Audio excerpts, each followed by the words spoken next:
pharmaceutical interventions, different modalities. Some work better than others for different folks at different times. I would have no line in the way I would react with somebody like that by saying, oh, well, you don't need that. You can just sit here and meditate. I wouldn't say that. I would say that those modes can be extraordinarily useful and are to be encouraged, right? That's the first thing, right? Now within that, if someone has those kind of traumatic experiences, I think life itself in a certain way is quite traumatic. Just being is traumatic. Having senses that experience pain and pleasure is traumatic. So if you can kind of get your awareness of these things, or get your life to basically a functioning enough level, I don't think a person has to completely have resolved all trauma issues in their past, completely resolved every possible psychological issue, be completely well-adjusted before beginning the Dharma. I wouldn't say that either. There's a lot that is within the toolkit of Buddhist practice that, frankly, the Western psychological modalities can't quite reach. So I would say give each their due and encourage them to happen. The thing that's most important from the perspective of the Sangha and functioning within a traditional Sangha is that a person needs to be able to function within community. They need to be able to be a part of a community and function safely and healthfully within a community. If someone doesn't have that much working for them, then they need to do that work. If someone can function healthfully within a community, then that's a good clue that the Dharma, as we practice it in that community, would make sense, right? So, I mean, in terms of helping somebody with trauma, that's basically the guide rails as I understand them. You know, if someone's got difficulties in their past, acute, but they can function well enough in community, then we can work with them. And they should probably do therapy too. Does that make sense? Okay, so that's that part. The larger question, you know, the more difficult question really is, how could that have happened? You know, how is that occurring? If everything is love, what is this? It's the perennial why evil kind of maneuver, right? And the perspective it's pretty easy. From the perspective of the sutra, you have that mind system. And within that mind system, there's karma. And remember that all beings see the upaya of the Buddha according to their own causes and conditions. And so it's the reality that people can be manifesting in ways that their perceptions are really upside down and screwy. The nature of the person is still the same nature of the cosmos. And yet the decisions they're making are completely mired, have been completely mired in ignorance, greed, and delusion and hatred. And those effects have real causes. And most of what's happening in the world, if you look at the news, is various manifestations of that. You see it all day long. You know, it's not rare. I wish it was. So how could it have happened? Well, you know, the same way that we as individuals find ourselves at various moments experiencing something like a hell realm, experiencing something like a hungry ghost realm, as well as experiencing something like heaven realms and other realms, so too other people. And when other people are in those realms and they get stuck there and they act, it hurts. So to me, there's a real urgency around that. There's a real urgency, because not only, you know, if you think about your own practice from the point of view of yourself, alleviating suffering for yourself, this is good. But also if you consider all the people that you come in contact with, they could come in contact with the demon version of you. They could. Perhaps some have. And that's still on the table. That could become more so. That should give all of us pause, right? If I can heal and realize the Buddha of me, then everyone who comes in contact with that version of me will be met with a bodhisattva rather than with a demon or a ghost. or an Ashura who's winning all the time or whatever, you know. And then so too, the Bodhisattva sees that not only does the individual have past lives and past karma, but also future lives and future karma. And so an intervention in this moment affects not only this moment, but it affects all the future turnings. And in some way, it actually does affect the past ones as well. So time becomes this kind of not so linear a thing. But there's great import. There's great import. Each of us should take very seriously the capacity we have to do harm to ourselves and to others. And that should be quite motivational for us to really step into our own awakening and learn how to manifest it. And, you know, as your first teacher used to say, people do the best they can. You know, and if the best they can is really messed up, it's really messed up, and maybe that's the best they could do.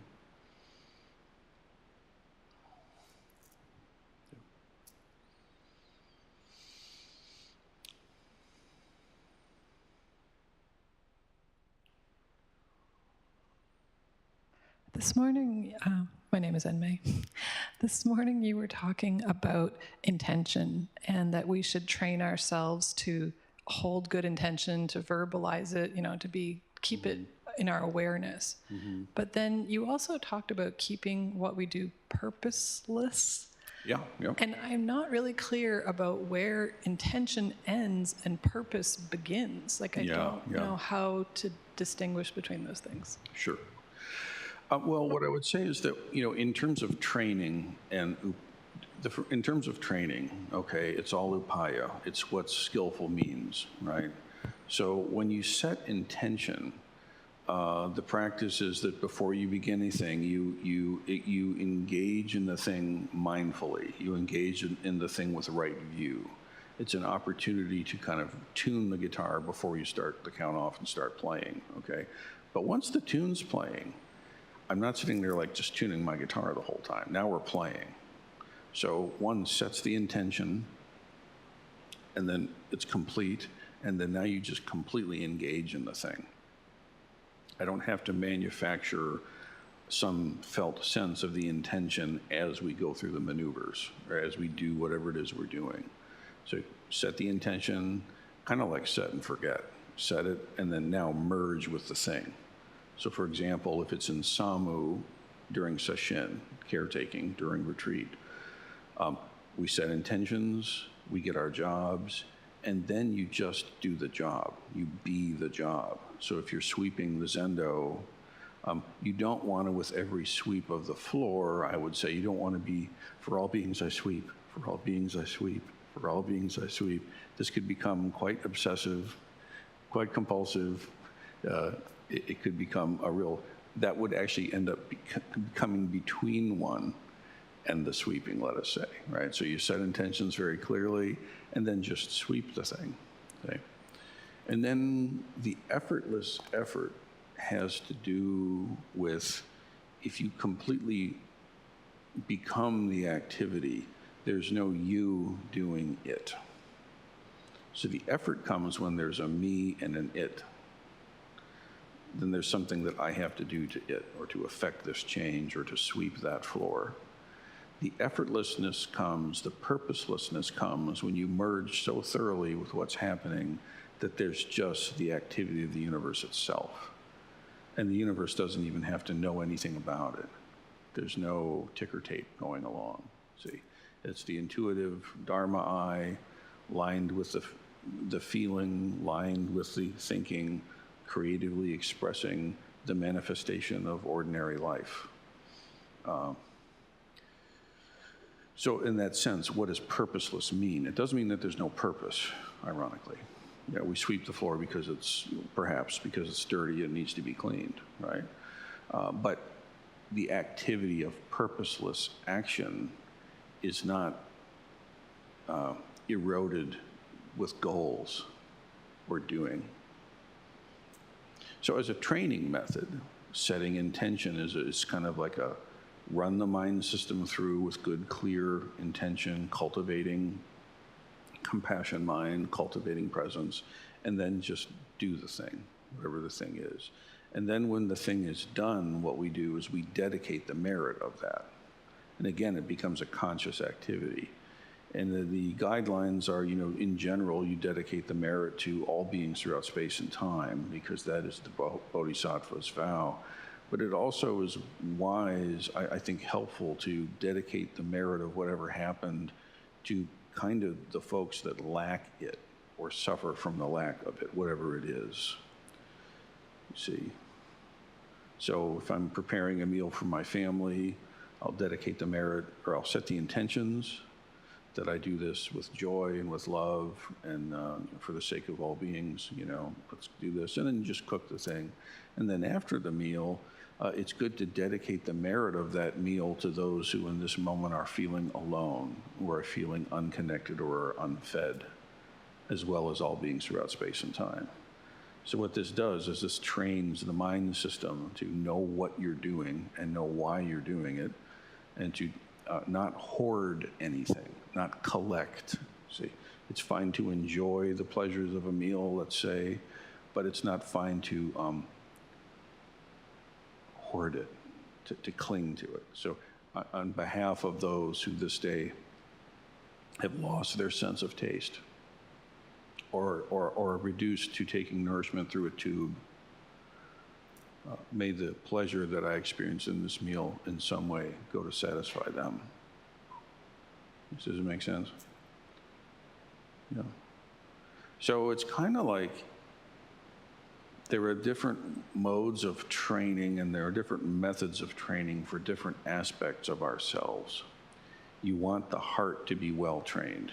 You want the mind to be well trained. You want the body to be well trained. And then you want yourself to be able to completely merge with whatever it is that's rising, and then be skillful in that. You don't just say, oh, well, this is what everybody's doing, I guess I'll do it. Merge with it. No, maybe it's not what should be done. So the rudder always has to stay on the boat, you see. Does that help?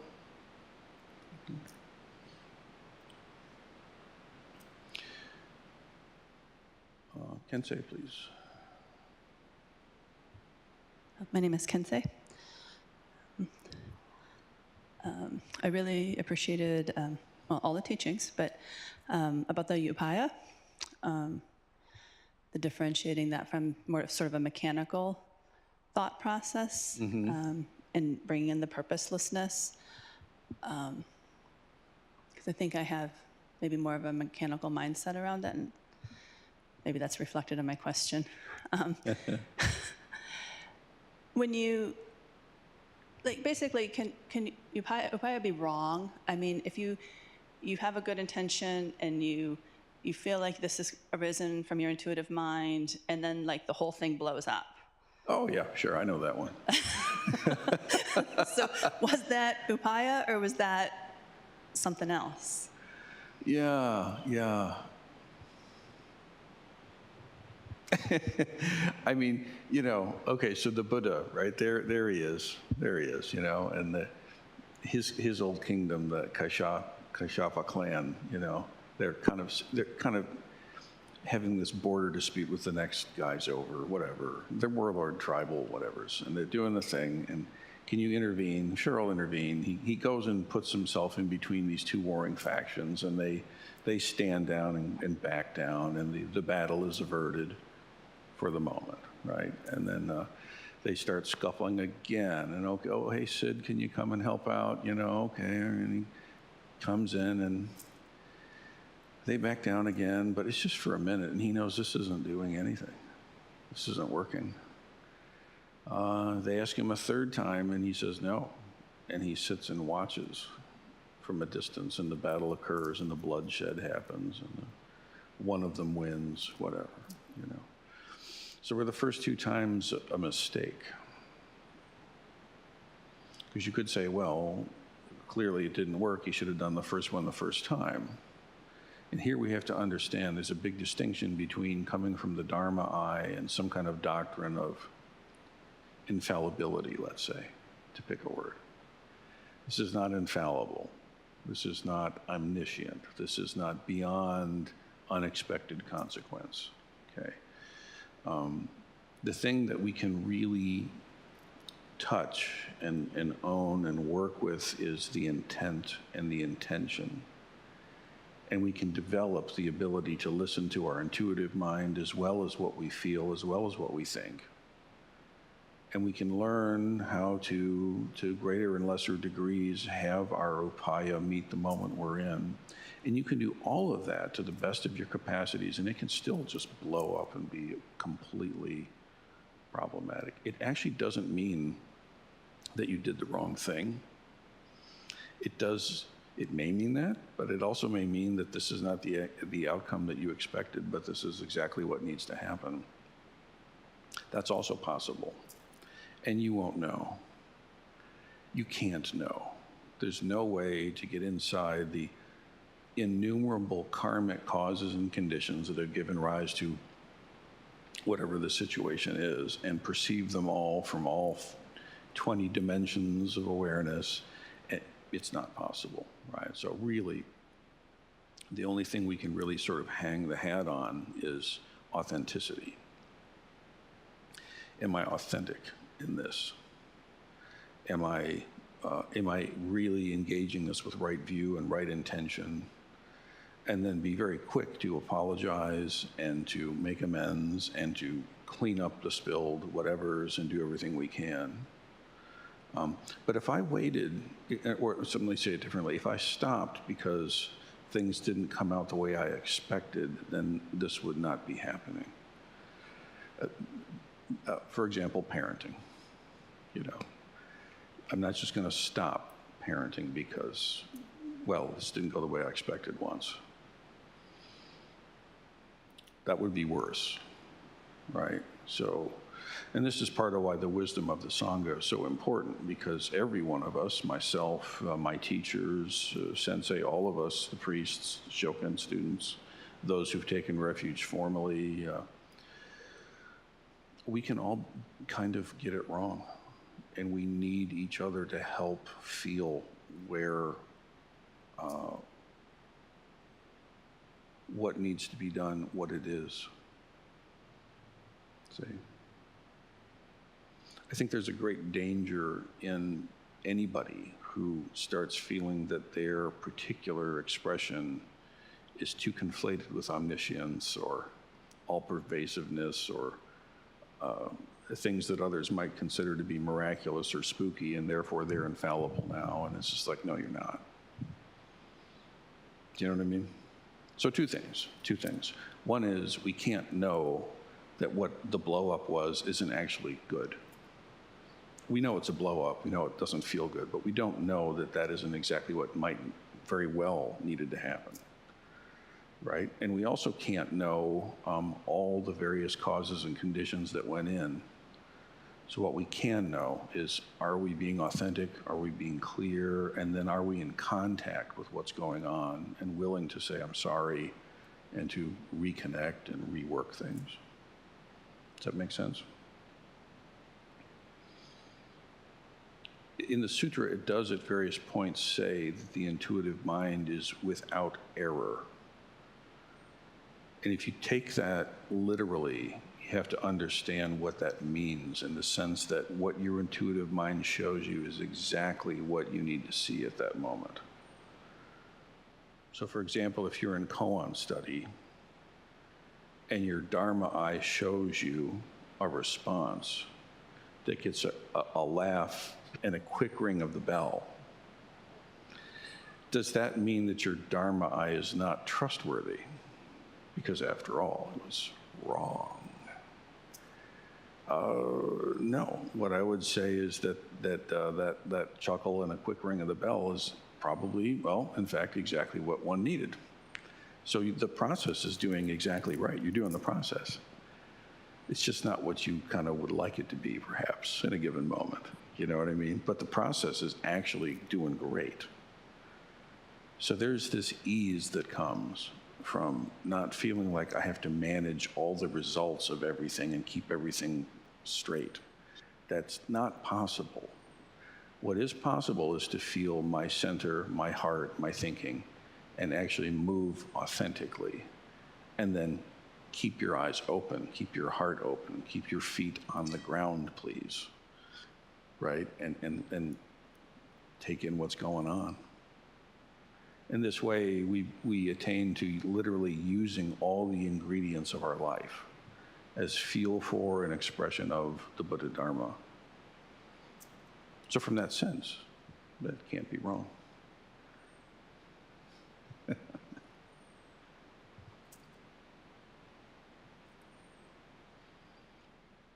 Kaishan, please, yeah. My name is Kaishan, and I might have a two-parter. You talked about this, the engine or the power behind how the vows are accomplished. You talked about the need for self-discipline and the need for the power that extends from the Buddha's own practice and how we get in. And part of me hears that as analogous to when we've talked about self-power and other power. Sure. Joriki and Tariki, yeah. And at the same time, throughout the sutra, we're continually saying, or we're continually hearing, these are all just projections of mind. Oh, be careful. They're not projections of mind necessarily. Aspects. But they are mind. They are mind. They are true nature. They are Buddha nature. They are thusness. But go on. So what is this?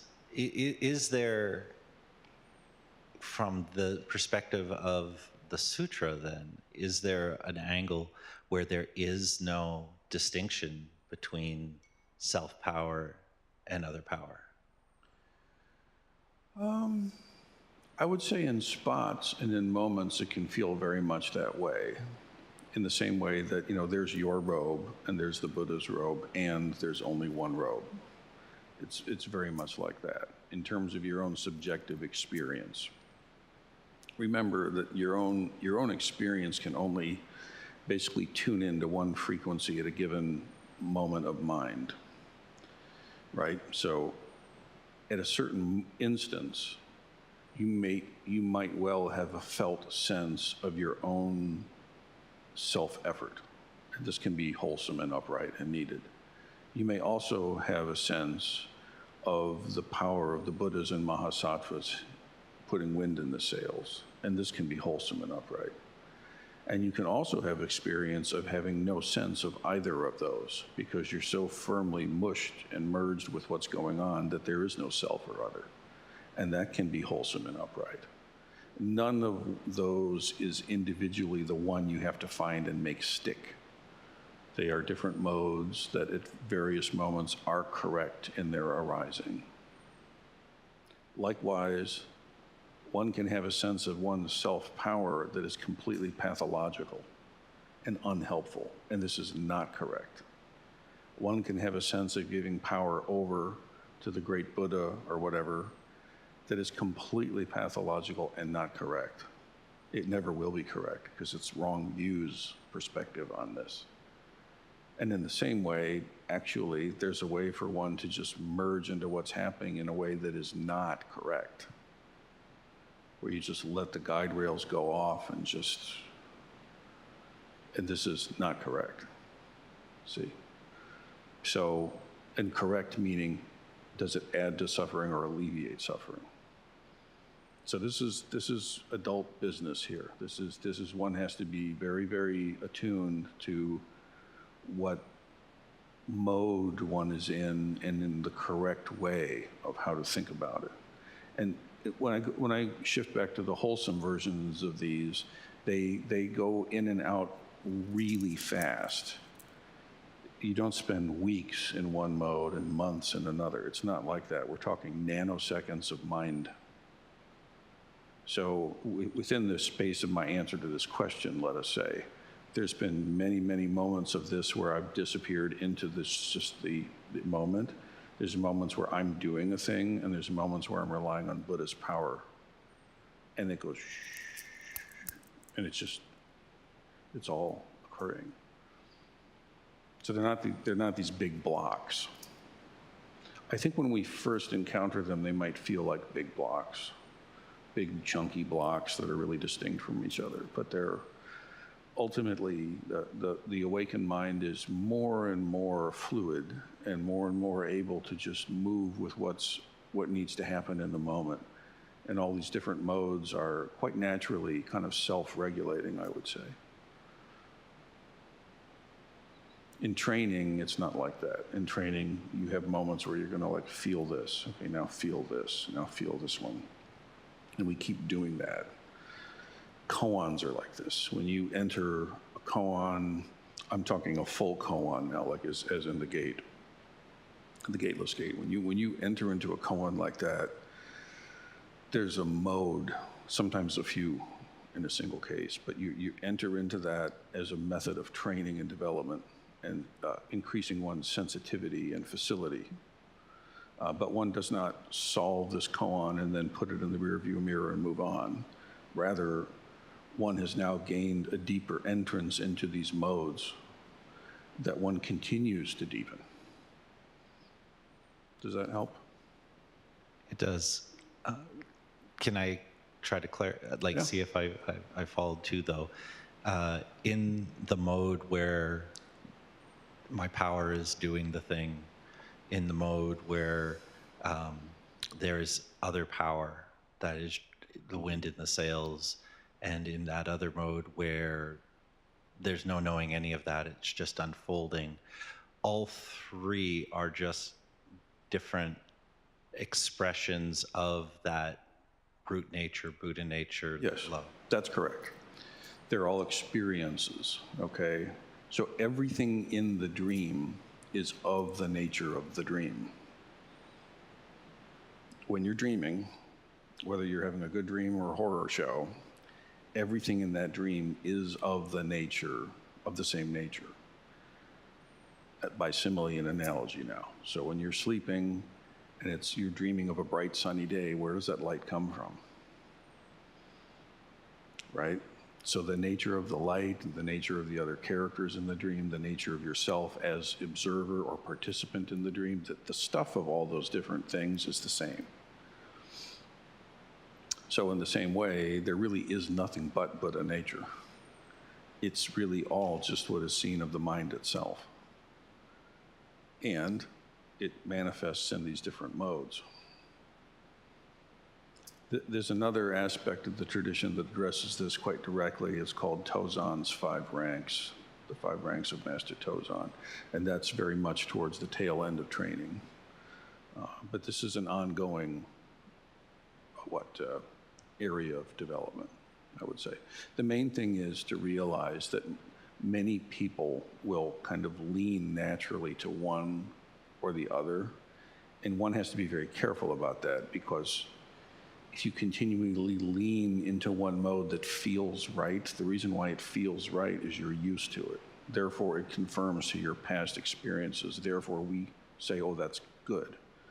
But the fact is, if you keep leaning into your strengths all the time and you never lean into what's weak, then this atrophies. Well, this gets ridiculously strong and you're out of balance. So some people lean very strongly into the I do this myself, because to them, for whatever reason, that intuitively makes sense to them, you know. Some people like that's scary and they lean directly into I rely on Sangha for everything. So what you want is the healthy version of all of it. You know, so I mean, I can hold up myself in moments as a good example. You know, like I'll come in, I'll go to the ancestors' wall, which I'm so delighted we have, you know, and I take a moment and I really thank the cats, you know, and I thank the ancestors, the known and the unknown, and I do that as a very conscious thing. And then I ask for help. I really do. I ask for help, you know, and I have ways of doing that, and they matter to me. And then I don't think about it. Then I get my talk together. I get my notes down, and I think, okay, this seems right. This is what I want to say. Which one is it? right? And then if I'm in the flow at various nanoseconds of time, I just become the talk. And then I'm not again, in and out as the talk progresses, you see. I don't just enter into some perfected state and come out saying what happened, what did I say? It's not like that. It's very small nano moments, you see. Does that make sense? It does. Yeah. It actually brings me to my second part. Originally, I wrote it down as what does asking for help look like? But I think more useful, following what you've just said for me right now, is what are the ways that help comes? Oh boy, you can't count them. There's no way to put a border around that. I mean, consider this, right? If you take the metaphor as it comes, right? Everything is an expression of true nature. And true nature has an intent to it, to alleviate suffering. And so if I ask reality for assistance and communion, there's just no way to step outside of it. I mean, the floorboards, the wind on the skin, the incense, a phrase from a memory of a book read a decade ago. I mean, it's just any thought that bubbles through the mind stream. I mean, it's boundless, really. Sometimes it's real obvious, and a lot of times it's not. I would say this, though.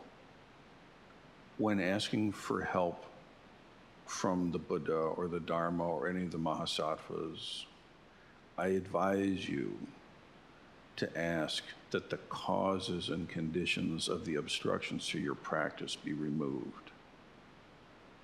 That's kind of the ticket. May the obstructions and barriers to my practice and realization be removed or lessened. And when you're trying to intervene for others, you have to be very careful about it, right? Don't say, oh, may my cousin have $1 million. It's just not a good thing. What you want to do is say, may the obstacles and barriers for this person who's suffering be removed, be lessened. Because what that does, if you think about it, it's not invasive to the person's karmic trajectory. You're not forcing them to do anything. But what you are doing is using the greater power to help remove obstacles that are there that otherwise might be barriers. Now, even though all the barriers can be removed, the person can still just make the wrong call. The person can just white knuckle down and hold on even stronger to their disease. That's always within their scope of choice. So, may the Dharma make them stop doing that. It doesn't work that way.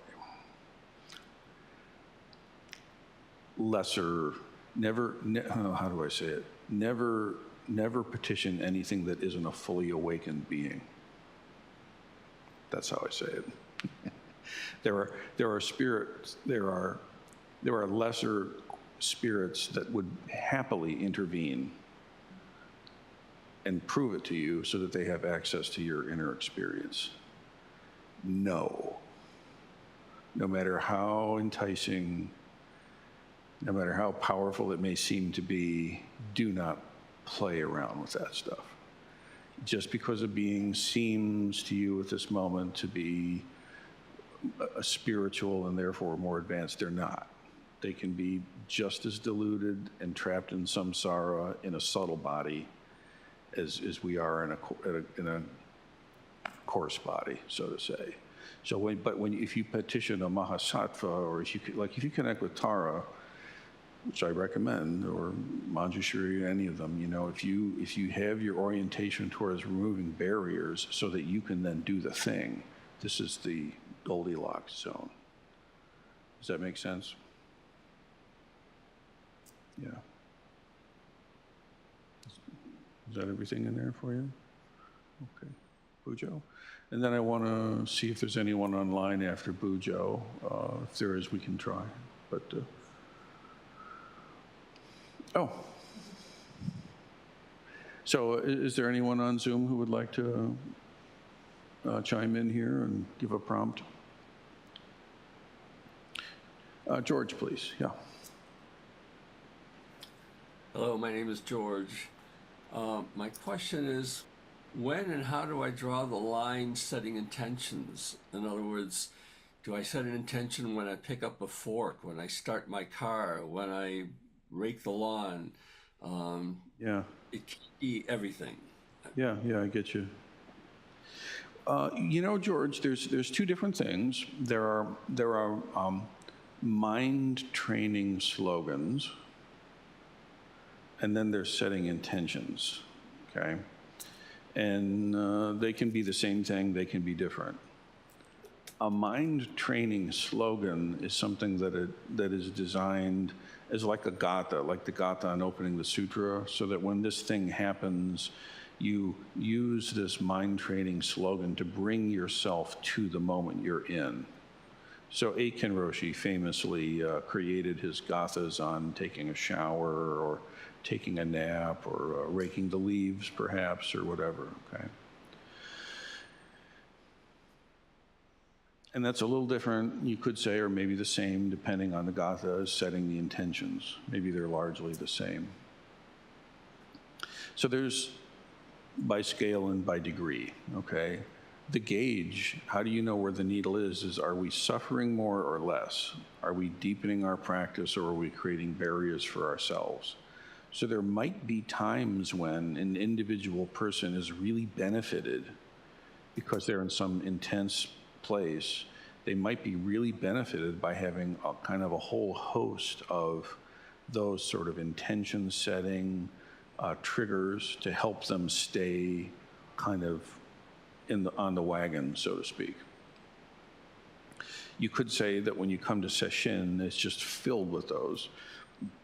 Like basically everything that happens is punctuated by and expressed by liturgy and ritual and intention and incense and robes and everything. It's like intense, you know.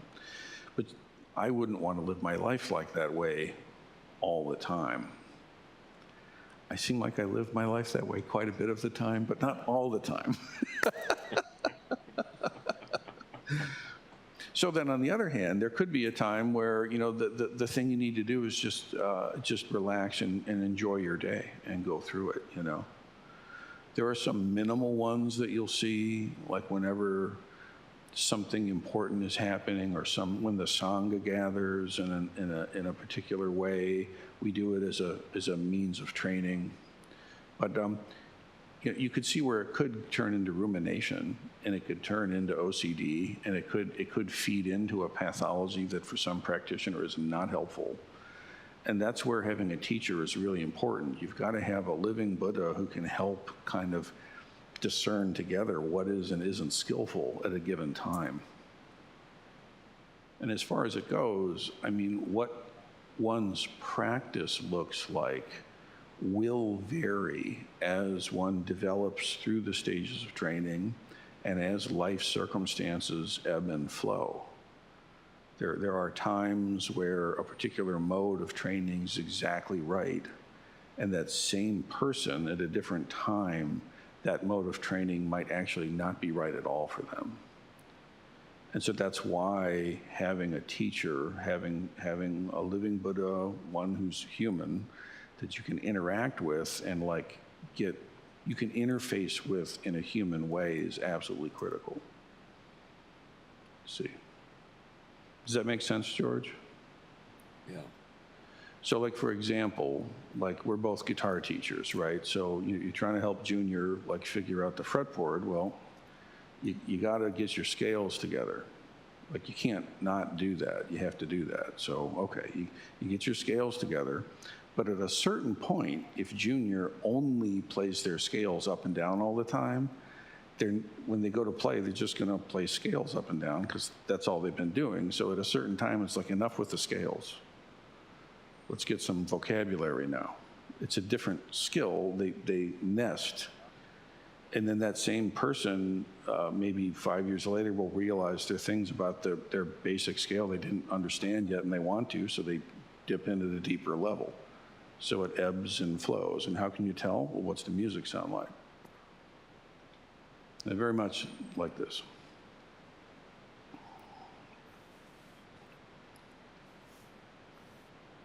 Okay. Oh, Kigetsu, please. Yes.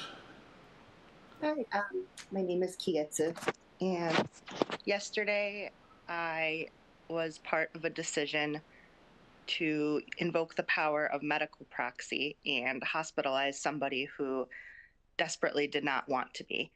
Yeah. And it's a decision I've been sitting with for several days, and I believe it's the right one. Everything in me is telling me it's the right one, but it's caused so much anguish, and I fear even suffering. And if it's caused suffering, then is breaking my vows really the right decision? And if it's not, how do I combat the doubt that comes into making a decision like this that seems like it's actually causing suffering? Yeah, I mean, sometimes the physician reaches for a knife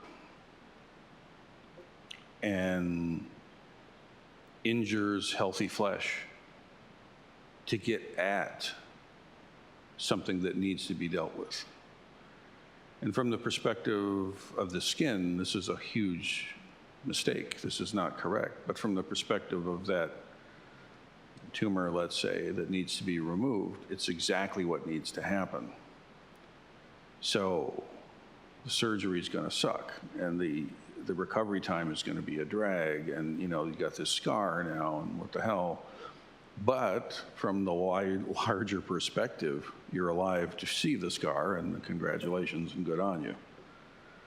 So there are many times in my role as here and elsewise, frankly, where what actually needs to happen is not what the person wants in their conscious mind.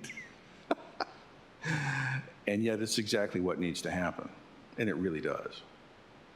So here, you know, it can always, you know, of course, I'm not a surgeon, but I would imagine that every time a surgeon cuts open healthy flesh, there's some awareness that that's happening. But it's so clear to the surgeon that because they've been doing this for so long and they've saved so many lives that, yeah, the recovery's a drag and all this, and you'll have a scar, but guess what? You're going to be fine. That's a nice example because it's really clear. The surgeon knows that this is so. Unfortunately, in our daily lives, it's not always so clear. We don't always have this nice clean map or this nice clean road to drive on. My example fails because, is this really right? Well, there are many times when you won't know, and you have to do something anyway, because there you are, and something has to be done. And you know, even deciding not to do anything is in fact a karmic cause and condition. There's no escaping your position. You simply have chosen not to choose. And now the results of that will be upon you. There's no way out. So from this perspective, you must learn to pay attention to what your gut is saying, your hara, your intuitive mind, your dharma eye. Pay attention to what your emotions are. Pay attention to what your thinking says. Get community, get other people who know more about things than you do. Listen to them. If you can all come to consensus, and by everybody's best lights, this really does make sense, even though ... is going to happen, that's really the best one can hope for at such times. Sadly, there are times when there's no one else to look to. There's no consensus to be had, and you stand alone. Even then, maybe particularly then, your training will help you because you have learned how to feel your center, know what your heart's telling you, know what your head's thinking, and make the best decision you can at the moment. And at the same time, I would advise, offer some incense to the altar and ask for help in the form of, may the objections and obstacles and barriers to clarity on this decision be removed. May the resistance to the best path for everyone involved be lessened. Does this make sense, Kigetsu? Yes, it does. Thank you. Yeah. I wish I could say that, sit enough and everything becomes easy, but it's really not like that. There are many, many difficult decisions that remain difficult. And yet, inside it, there is a kind of inner freedom. There is that twinkle in the eye that is there. So. Thank you. Yucho, please.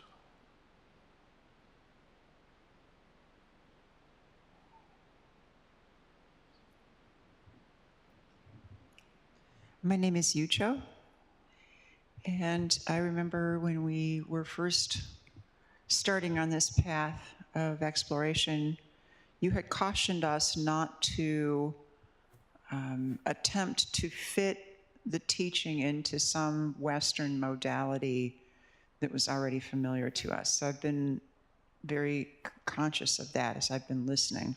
Mm-hmm. And I find myself today really muddled about the cosmic Buddha. I really don't understand that idea at all. And then the reference of asking Buddha for help feels a little bit like asking Jesus for help, which is probably not what you're after, but maybe, I don't know. So, and then I've always been a little bit struggling with the idea of the Buddha versus a Buddha and the various Buddhas that arose before Buddha. Mm-hmm. And not to get way in the weeds on this, but I think to take that back to cosmic Buddha, like, is cosmic Buddha the mind of all Buddhas? What is cosmic Buddha? I don't know. Yeah. Please help. No, I don't know either.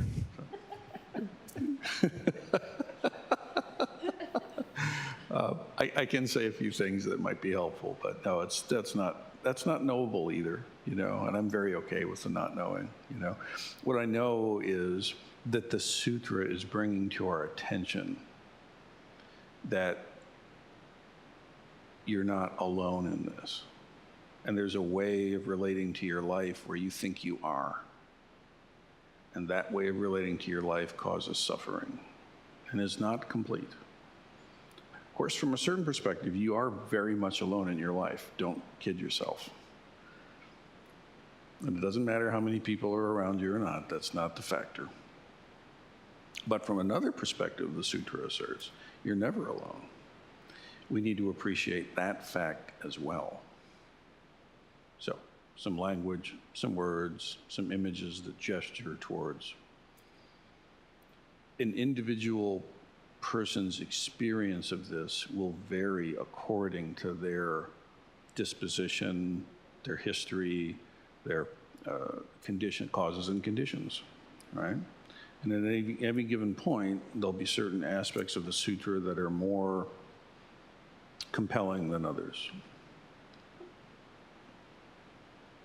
But, in terms of what it is, I'm not going to go into St. Augustine's proofs of the Buddha mind or, the Aquinian systematic theology or anything like that. And people do. There are Buddhist teachings that go down that road. And Zen says, cut it out. Enough. Now, what really matters is the inner realization of noble wisdom. That's the most important thing to know or to understand or to get, right?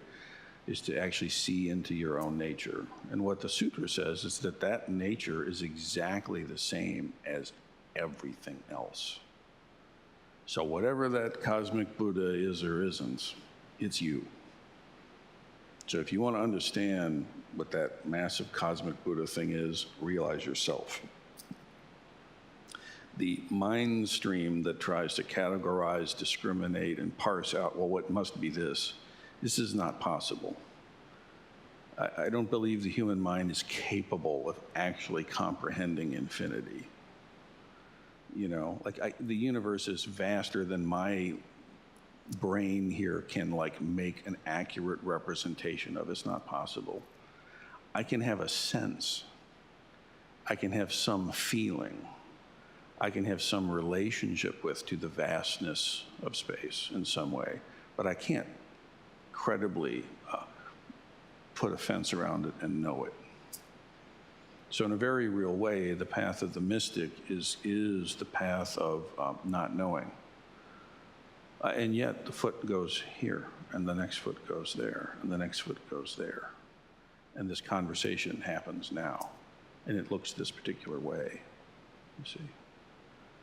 Now, in terms of the Buddha and Buddhas, there's a very clear way that this is taught, very traditionally, okay? The teachings are very clear that there are infinite world systems. There are infinite universes, multiverse kind of stuff, right? There's uncountable, beginningless, endless, unknowable numbers, more than all the grains of sand on all the rivers on the earth. There's more worlds than those, and they're existent within the micro and the macro. It's quite substantial. If you go into the Mahayana teachings on this, it's vast, incalculable, unknowable. The Avatamsaka Sutra will thoroughly, you think you're muddled now, read that in terms of that. But now in each world system, okay, what happens is if I say it in modern terms, if the causes and conditions are correct for life to arise on that world system, and if the causes and conditions of that life are met with circumstance enough that it can rise to the level of sentience, then a sense of self occurs as separate from everything, and then dukkha is arising. Then this false or partial dualism, I still call it partial, results in suffering. And then what the sutras say is that in every such world system, a Buddha will arise. There will be some being that evolves on that world system that says, wait a minute, and looks inside and has the self-realization of noble wisdom. And it doesn't matter in what universe or what world system this is, when the nature of reality is realized, it's precisely the same nature. This is why we say that the Buddha didn't sort of think up the Dharma and teach it. The Buddha discovered the Dharma. So the Buddha, as we have it in our tradition, is Shakyamuni Buddha. And what that means is that at that time, there was no human Buddha walking around who had actually realized the full depths of themselves. They could have. It's there all along. But nobody had. And so when Siddhartha Gautama realized this essential nature, then we say this now became Buddha. And the thing that's unique about that is that that Buddha arising in that field had no teacher.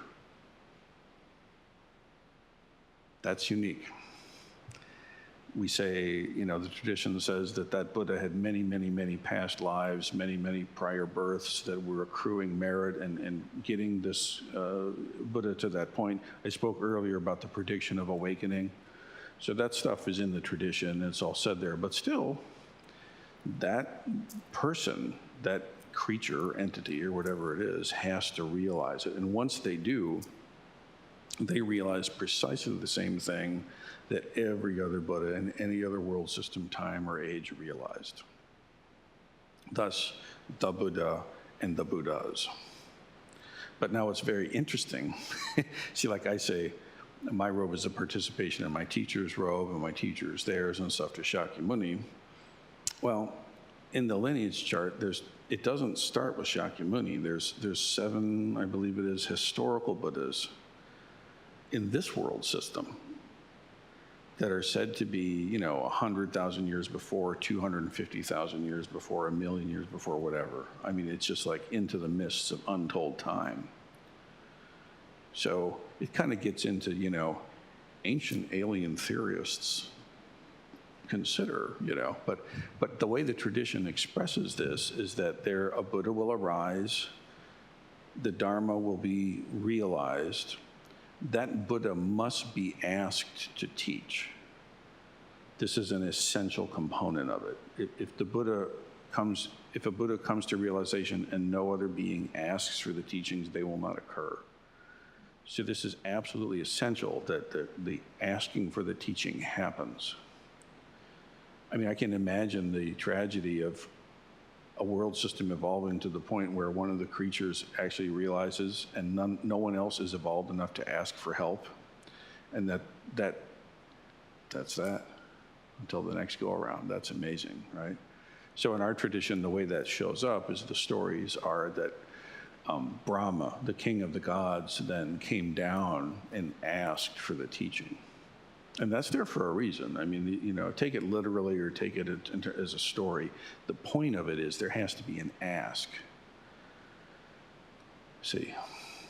And so that's where our intention and our sort of hat in hand asking for the teachings, this is kind of baked into the whole thing.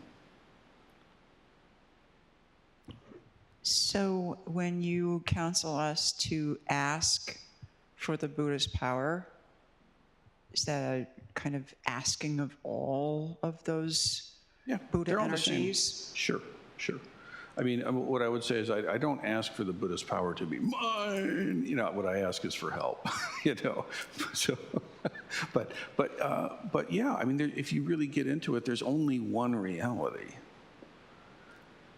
There's only one reality, and you're it, baby. I mean, from another perspective, there's nothing outside you to begin with. There's nothing other than you. So, how about that, right? So again, keep this upaya in mind, right? There's a skillful way of wielding your life, wielding your mind, wielding your heart, wielding your body. You see? Does it make sense? So it's remember, these are not, in my view anyway, I'm not making theological truth claims. What I'm doing is helping to explicate what the sutra wants us to pay attention to. And what the sutra wants us to pay attention to is stuff that's going to help us with awakening, which helps us alleviate suffering for ourselves and all beings. That kind of is the Rosetta Stone. Okay. For example, let me just put one final point on that. Like when I first started training, I was very associated to my Catholic background, and I had a lot of fear because my mom grew up in a pre-Vatican II kind of version of the tradition. And so when my first teacher saw that, he was very encouraging of me to, keep your rosary and your medals, it's very good. He would tell me stories about his Italian Catholic upbringing, and he did a lot of things to make me feel that part of myself was utterly welcome, and it was. But then there became another moment in my training where some of those ways of thinking were actually getting in my way.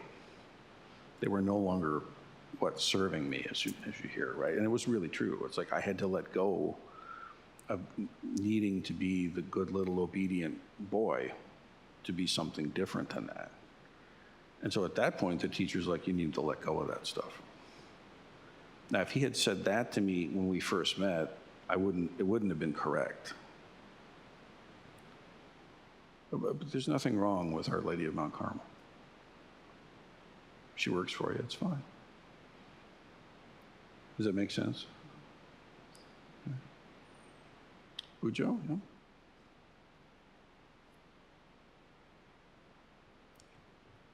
So I know I do have a question, but I know that So-on's been waiting for a while. Okay, So-on.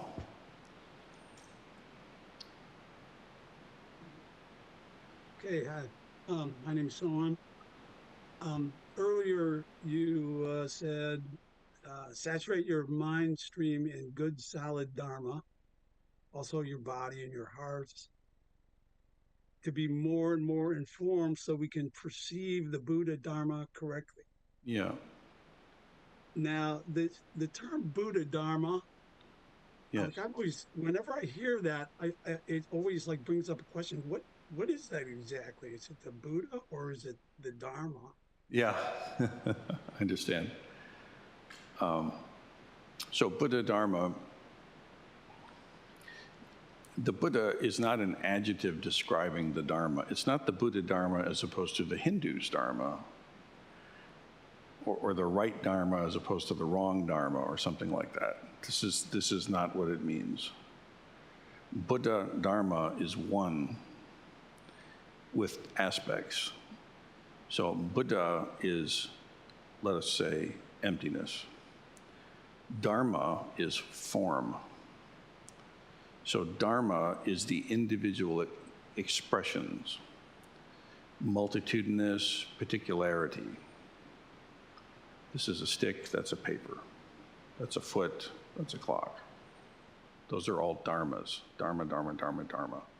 Buddha is empty, empty, empty, empty, or mind, mind, mind, mind, or clear light love, clear love, clear light love. So Buddha Dharma is in one word trying to show both sides of one reality. Form is exactly emptiness, emptiness exactly form. Buddha is exactly Dharma. Dharma is exactly Buddha. Oneness is exactly unique manifestation. Unique manifestation is exactly oneness.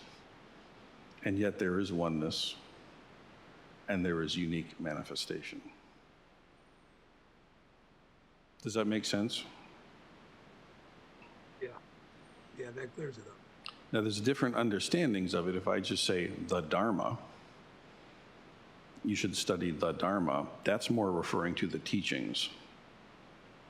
Buddha is, the teacher, and Shakyamuni, Siddhartha Gautama, and then the Dharma is what the Buddha taught. And that's that way of relating to it. So when I say study the Dharma, I don't mean study the stick and the foot and the cup. I mean study the sutras, study of the teachings. But realizing the Dharma, that's realizing all things.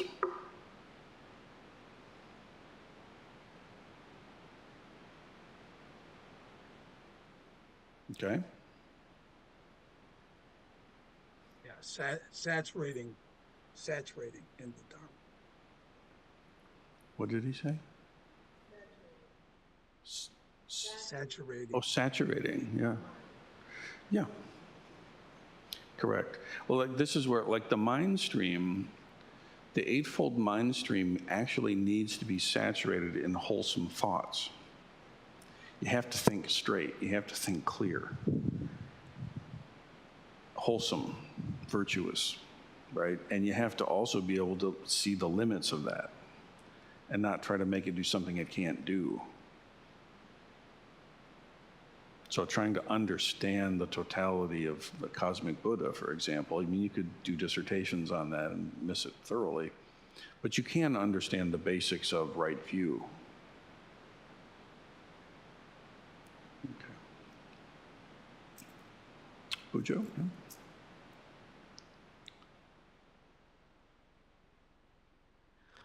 My name is Bujo. I've been trying to figure out how to word this, and this is kind of a rough topic for a lot of people, so sorry. For the past few months in my life, I've been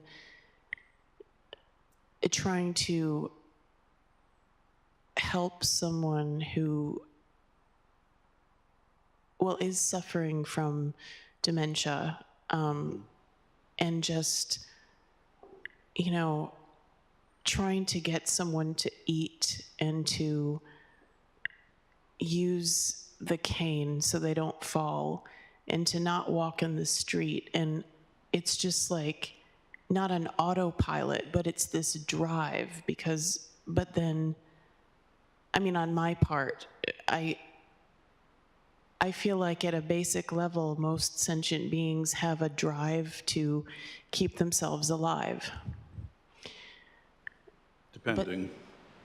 What's that? Depending.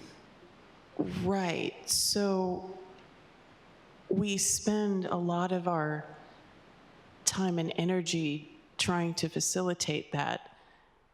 But then sometimes people make it clear, for whatever reason, that they don't want to live. Yeah. And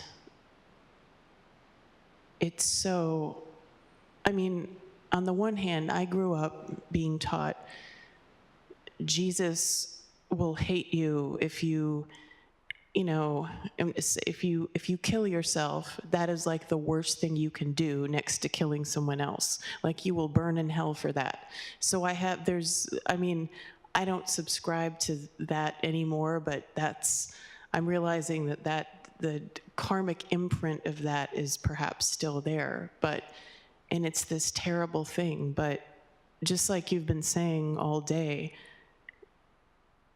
at what point do you stop pushing? Well, let's think about it, right? I mean, so there's the drive to exclude, which in its unawakened state is hatred at its most extreme. Anger, irritation, gradated smaller and smaller, but get that away. That impulse of out, okay? This is one of the poisons, hatred. And there's a contrary impulse to pull in, greed. At its most extreme, it's addiction or obsession. Obsessing. I need it. Hungry ghosts, okay? And those are the two we think of, greed and anger. Now, what's interesting is that if you awaken, that same energy of hatred and anger is actually wisdom. It's the judgment to see yes from no. It's clarity. When it's impacted on itself, it's I don't like that. When it's clear, it's a Manjushri sword. And greed over here, when it's impacted on itself, is obsession or addiction or compulsion. But when it's awakened, it's actually compassion. I'm greedy for all beings. May all beings enjoy this. Now, the one that's yet to be spoken of is ignorance. There is at the very base the potentiality of the will to self-annihilation. And this is kind of the father. This is underneath greed and anger, pushing away and taking in. Kind of there's a vacuum underneath that's beyond the polarity of in and out. And in its unrealized state, it is kind of the will to not exist.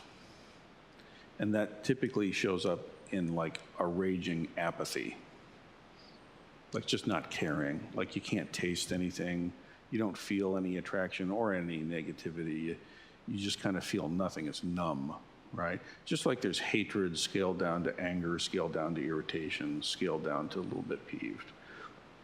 This will to self-annihilation, it also scales. The most benign form is this apathy. It's just sort of listless, not caring about yourself or others. It gets worse and worse and worse. Now, when you awaken that, that's actually the true nature of reality is no self. But the impacted version of that is the wish to not be. You see it? It's not the same thing. So, imagine someone who's lived a loving and caring life on their deathbed, surrounded by their descendants who all lovingly adore them. There's a fantasy for you. And, they've realized that it's time to go, and they bid their fondest farewells to each in turn. They shed their tear, and they close their eyes and pass away because they know it's time to be done. That actually can happen for some people. More commonly, you see in hospice, people kind of know it's time and they stop fighting it, and the body knows how to die, and they let the body do its thing.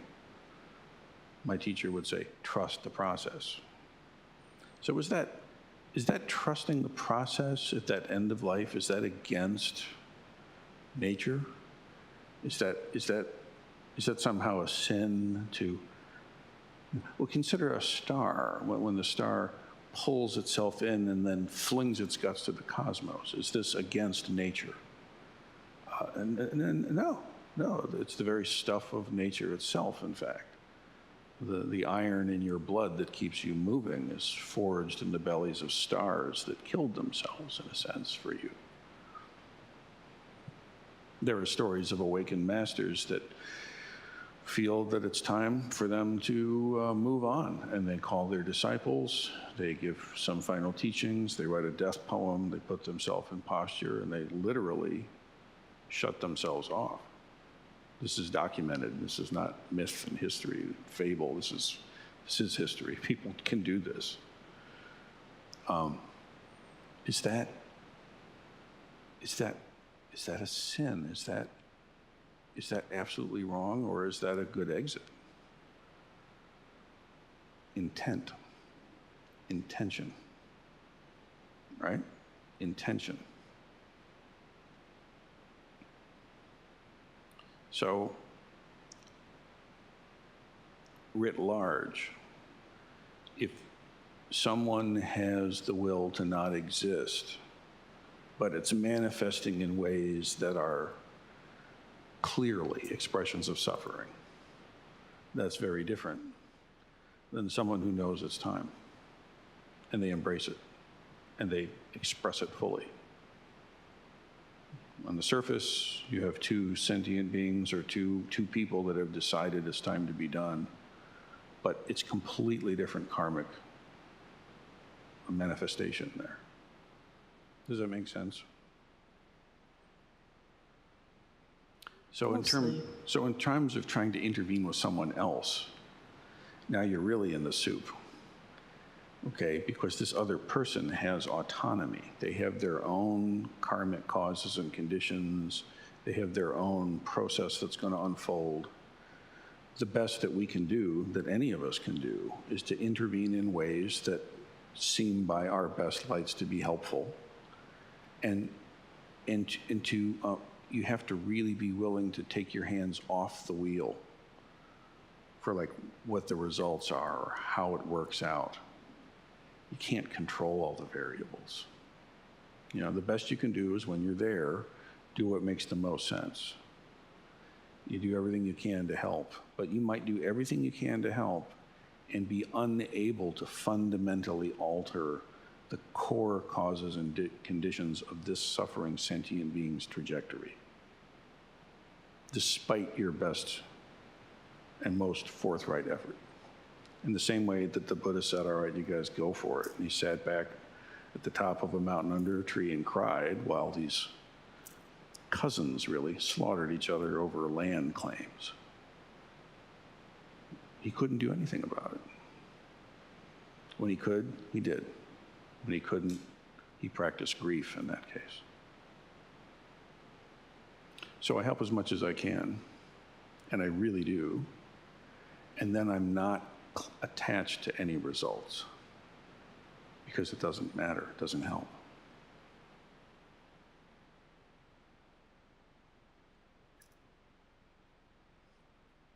Thank you. I'm getting the cue for a bio break. So why don't we do that? Let's take another 15 minutes and then we'll come back. And then, yeah, I think we're just going to continue on with Q&A.